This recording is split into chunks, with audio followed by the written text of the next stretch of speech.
Hey everyone, this is Founders365 with me, Steven Haggerty. Today I'm joined by Jonny Ball. He is the founder of Campaign Force, which, I mean, you're going to explain this far better than I will ever do. So tell me all about what Campaign Force is, and welcome to the show, Jonny. Thank you, Stephen. Campaign Force is the first and only organisation in the UK set up to inspire, train and coach the armed forces community to stand up and serve again in politics. Bit niche, I know. I guess if you were to draw a perfect Venn diagram about my background, in the middle of that Venn diagram is Campaign Force. Yeah. And so it's not even a year old, and made some real progress and some exciting plans for the future. So you started last March. What made you get to this point? What made you start Campaign Force? What was there a catalyst that you just thought, right, this is what I need to be doing? Yeah, I guess two really. The first one really was the general political situation we were faced in, and arguably still are in, and that's this impasse of progress around sort of politics, and just the people behind politics really. I was just really frustrated in terms of the talent and the levels of ability of people from across all parties, and none was pretty poor, whether that's in local government or right up to national politics. So I was really frustrated by that, because I'd spent over a decade working in politics at every level, and wherever I looked, it's the same kind of people getting involved in politics. So I was frustrated by that. But then it also started from a Sanger, which is known, a guard tower is known as in military speak, in Afghanistan. And I was gazing out one night thinking, what am I going to do with myself when I get back to the UK? I'd taken a career break from my career working in politics, and I just started to think about my experiences of working alongside some really good people in an operational environment. I thought these are exactly the kind of people that should be working in politics in our communities, both locally and a national level. So there was a bit of a light bulb moment. Sat there scratching my head, being really bored, looking out across the landscape in Helmand. But when I came home and started working in politics again, the frustration of what I was seeing in our politics and the types of people that were involved. So yeah, a bit of a disruptor, I guess. Yeah, disrupting, man. Do it. What's the feedback been? What's the feedback from both fellow politicians and, ex-armed forces as well? Yeah, well, first of all, as everyone sort of said, yeah, why wouldn't we? I spent about 3 years working at the Ministry of Defence on this specific area as a civil servant, looking at the transition of veterans going into business. So I'd seen how it was working in business, and the likes of Deloitte, who recently have done another campaign called Veterans Work. Those of you that haven't seen that, do look up. That's the 4th year. I declared interest. I actually project managed this year's Veterans Work campaign in my day job, but also the likes of Barclays, Tesco's and other big brands that were absolutely lapping up veterans and seeing how it can help with their talent gaps, and also helping them solve industry challenges from all the skills that veterans had. So I just looked at that idea, and when you then talk to people and reframe it and say, hey, they're doing really well over in industry, what about in public life? The reaction from everyone's been like, yeah, why wouldn't we? And particularly because everyone has shared this common frustration about the level and abilities of our politicians at the local and national level. The response from the veterans community has been really good too. A lot of people, and including some well-known politicians, haven't actually voted until they left the armed forces, which I think is really tragic.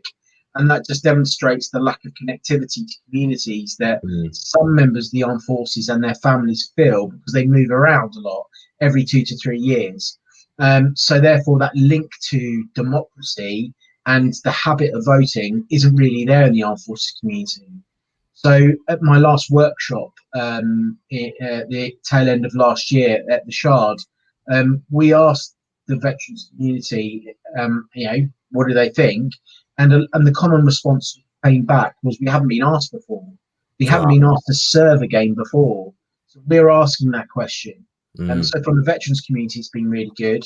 And also, I guess, somewhat anecdotally, looking at the response of the public to recent stars like Dan Jarvis in Labour is a really good up-and-coming ex-parachute regiment officer who's the mayor of South Central Sheffield, and also the MP for Barnsley Central. He's a rising star, and the reaction from the electorate's been really good. And Johnny Mercer on the Conservative side, who, as we've just seen, appointed as the Armed Forces Minister. I'm having my mates, people that aren't politically engaged or necessarily engaged with the veterans community, saying, "Do you know Johnny Mercer? Have you seen him? He's really good." And yeah, I do. In fact, he came to the last workshop to share his story with a group of veterans. So I think threefold, really. The response from just everyday folk, seeing what's happened in the business community, the response from veterans themselves, and then just the case studies of some high-profile veterans like Dan Jarvis, like Johnny Mercer, Tom Tugendhat. And we've also, in the last Parliament, seen our numbers of women with a military background increase from 1 from Penny Mordaunt, now 4. So we've made some inroads there too. Brilliant. So you mentioned, you're the only company in the UK that is doing this, that is focusing on this. What's been one of the hardest parts about being that disruptor, about being that person that's paving a way? Let's put it that way. I guess the advantage of my background, being well positioned, having worked, I'll go back to that Venn diagram of working at the MOD on transition, being from the Armed Forces community myself. I've served for 16 years. I'm still serving in the Army Reserve, deployed from Northern Ireland to Afghanistan. And then that last bit of having worked in politics, that's actually probably been initially one of the perceived disadvantages and hurdles. I worked for the blue team for a number of years.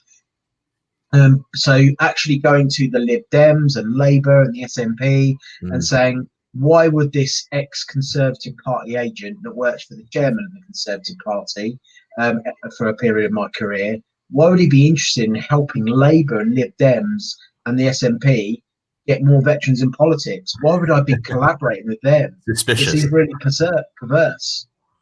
But I'll tell you what, when I put my tanks on the lawn moment was the conference season last year. And I went to both Labour and the Conservative conference. And I shared a platform with some Labour MPs. I had the Shadow Secretary of State, Neil Griffith, for Defence, in the audience. And I had a room full of Labour activists. And I stood there. I'm not hiding my background. Just, Google me, go on LinkedIn. You'll see I worked for the Blue Team. But I feel so passionate because that's about being cross-party. I need to be anyway as a community interest company. So a perceived disadvantage has actually been turned into an advantage, because to be fair to all of the political parties and those that I speak to of different backgrounds politically to mine, the shutters come up.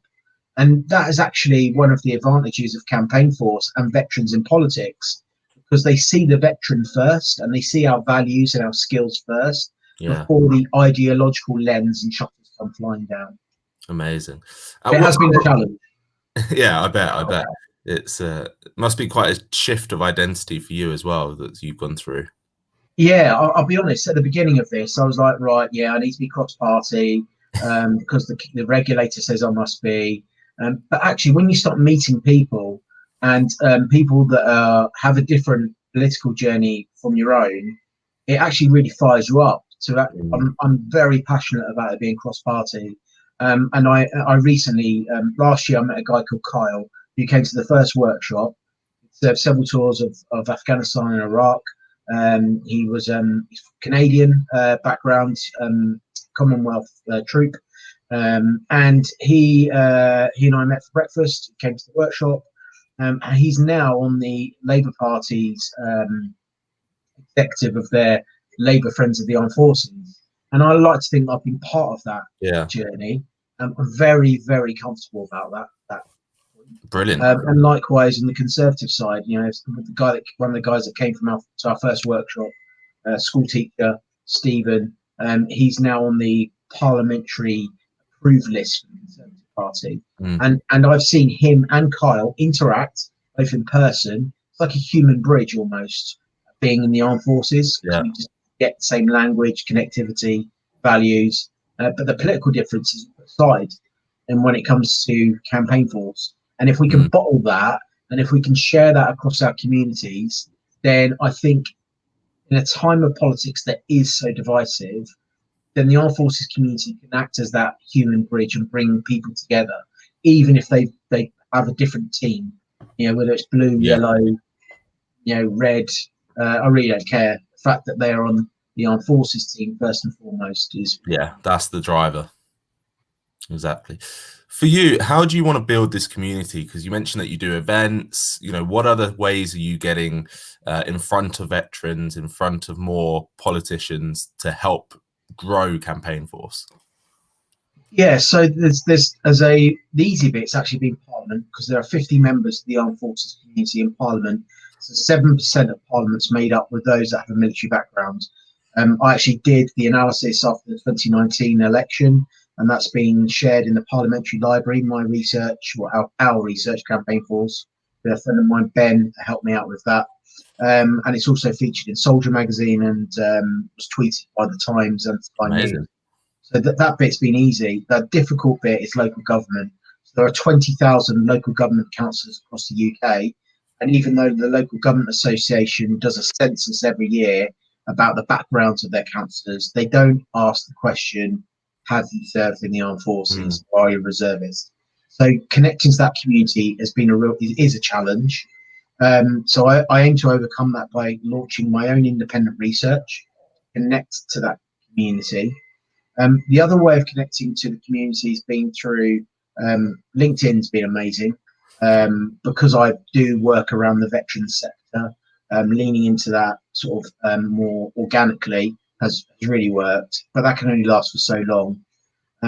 But there's the organisation called the Career Transition Partnership, and they look after the 14,500 service leavers that leave every year. Wow. And I've got an account set up with them, and it's a free service, and that's for all employers. So if you're watching this and you want to tap into veteran talent, register at the CTP, Career Transition Partnership, and they will be advertising my events for free. Brilliant. Because my workshops are going to be free at that initial entry stage. So that enables me to reach an audience of nearly 15,000 each and every year, and they join a population of 2.6 million veterans, a population that will drop by about 1 million by 2028. But still a considerable chunk, about 4% of the UK population that are working age veterans. And that's what I'm interested in. Wow, that's what an asset that is to be able to tap into as well for you and for them to be able to know that they've got a service like yours to be able to go to your events, learn more about what you're offering, help, and how you can help them as well. Definitely, it's a national treasure.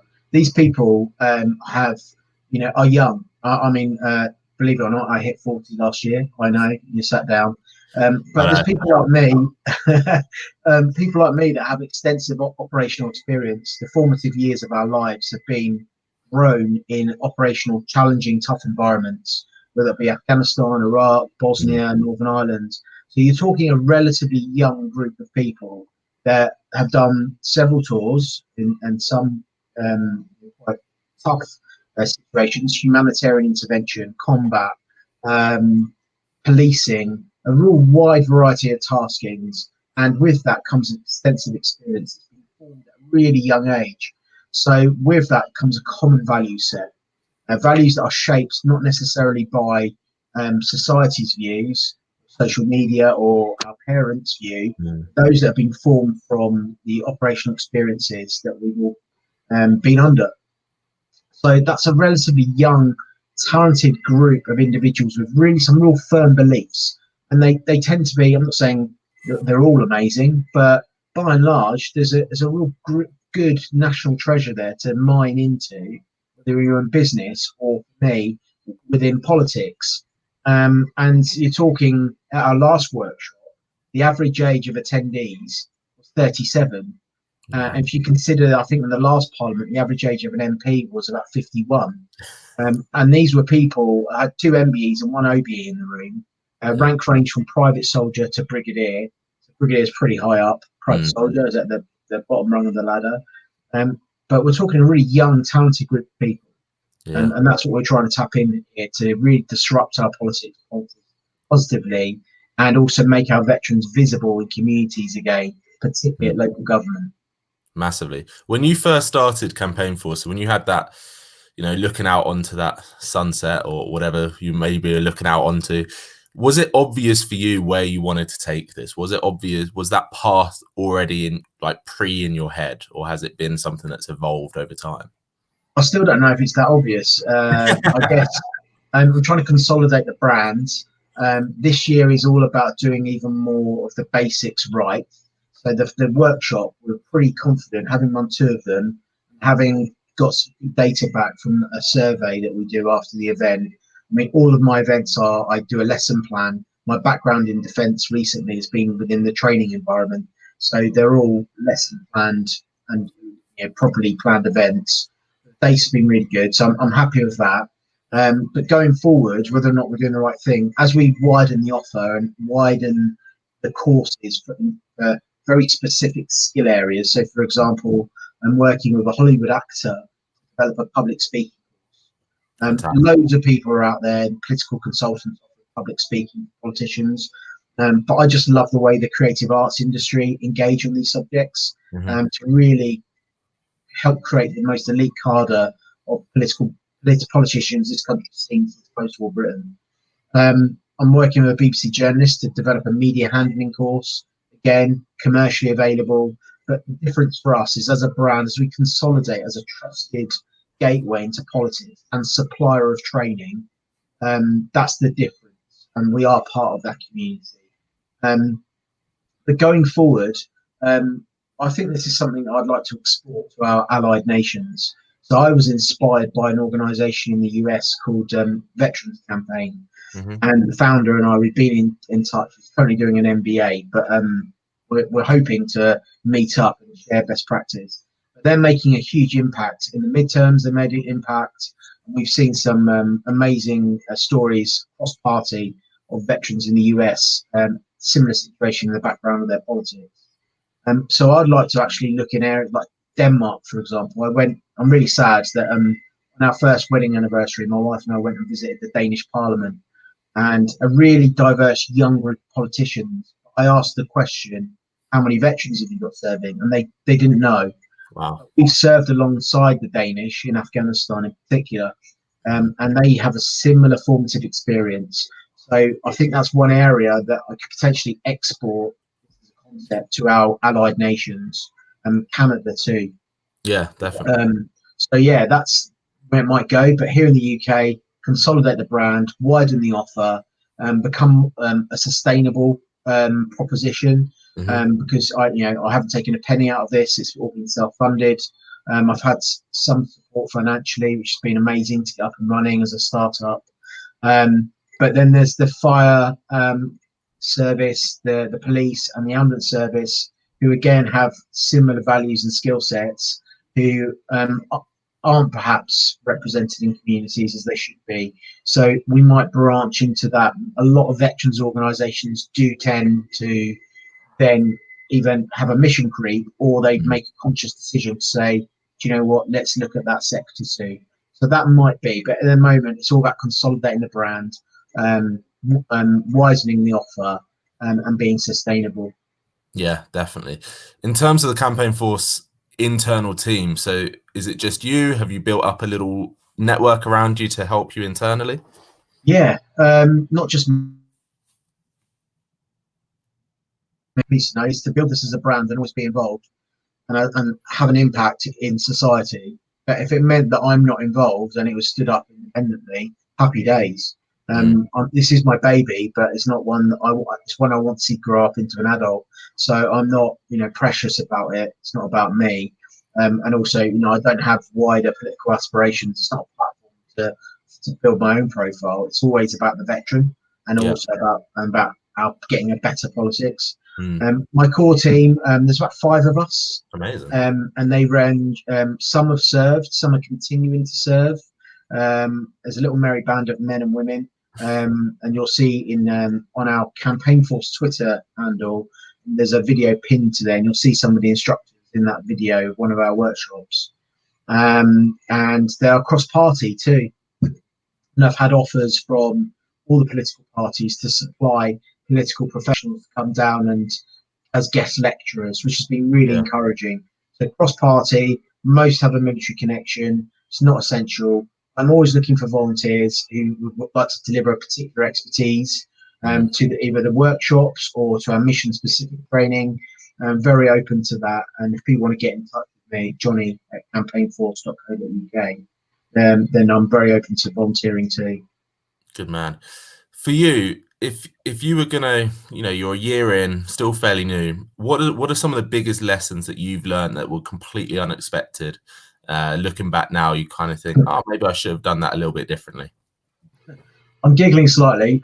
So there were a few unexpected things. So first one in May of last year, I had a severe motorcycle accident, which resulted in 3 weeks in hospital, 4 operations, and nearly the loss of my foot, and a below-the-knee amputation. So that was unexpected. I couldn't plan for that. In terms of the drumbeat of Campaign Force, I was really cognizant. I built an expectation I couldn't see it through. So planning for disaster, I guess, might be one, and particularly around you just being the single point of failure. I think that would probably be a lesson I would learn. I've learned from that. So that's probably lesson one. The other one, when you work in politics, it's quite a volatile environment. So starting a political organisation when Brexit is going through, when you've had 2 general elections, it has been another challenge. So, for example, at the Conservative Party conference, the week of the prorogation of Parliament, so my entire panel pretty much disappeared overnight. They were no longer going to conference. So I had to think really fast on my feet. But I guess that comes from the military background. Yeah.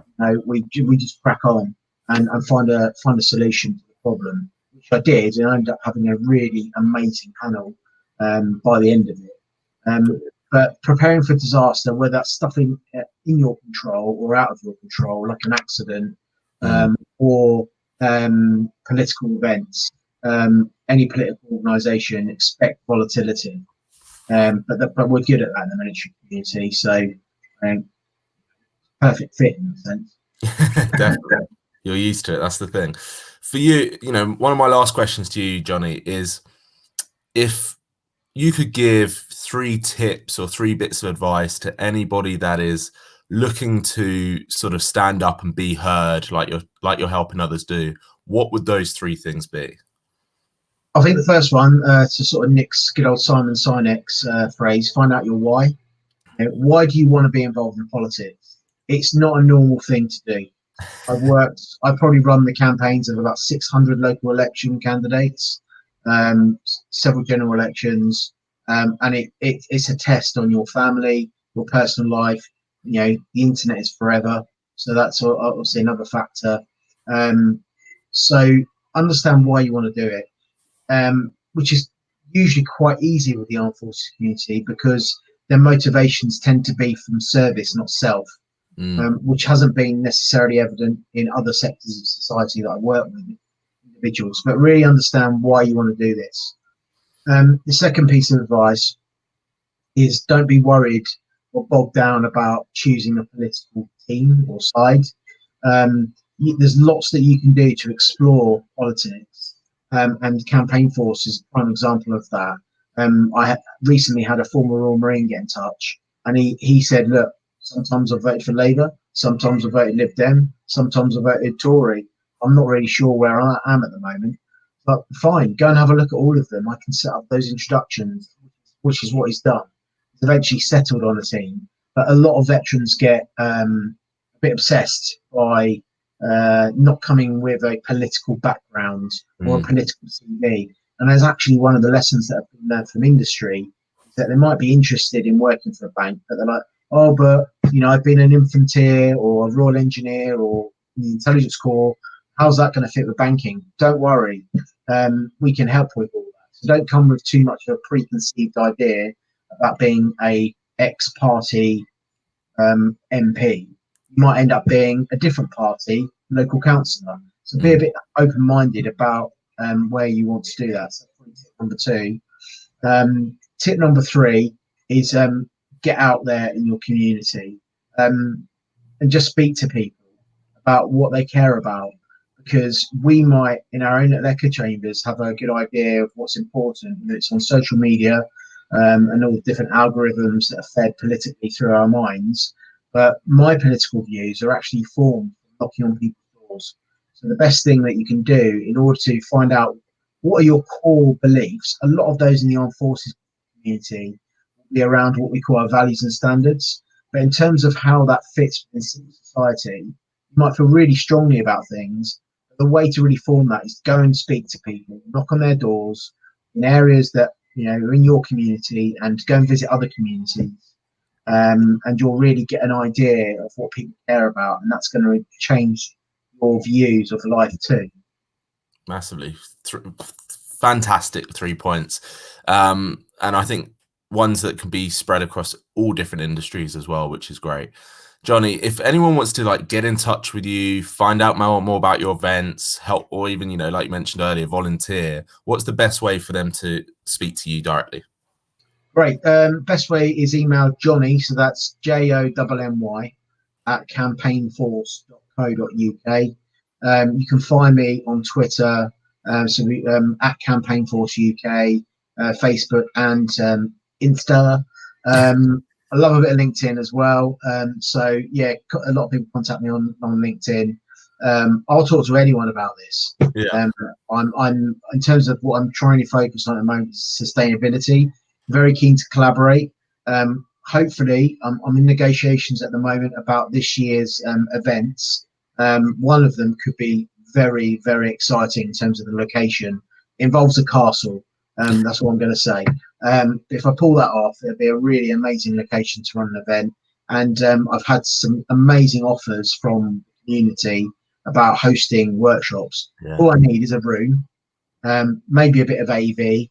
I just do the rest. So if there's any organisations up and down the UK that would like to help supplying event space to run a workshop for a day, I'd be really, really grateful, because that's one of the biggest challenges. I've got the experts, we'll bring them. I've got the lessons, and I can engage with the community. Just need somewhere to run a workshop. Exactly. I might have a few people that I can introduce you to that on that Okay. one. Jonny, thank you so much for coming on the show today, especially last minute. I know what it's like sometimes. Really appreciate your chat. Really looking forward to seeing what you do with Campaign Force and how it can grow sort of over the year 2 of your business, which I bet is flying by already. Thank you. Amazing. Thanks everyone for listening and watching. This has been Founders365 with me, Steven Haggerty, joined by Jonny Ball.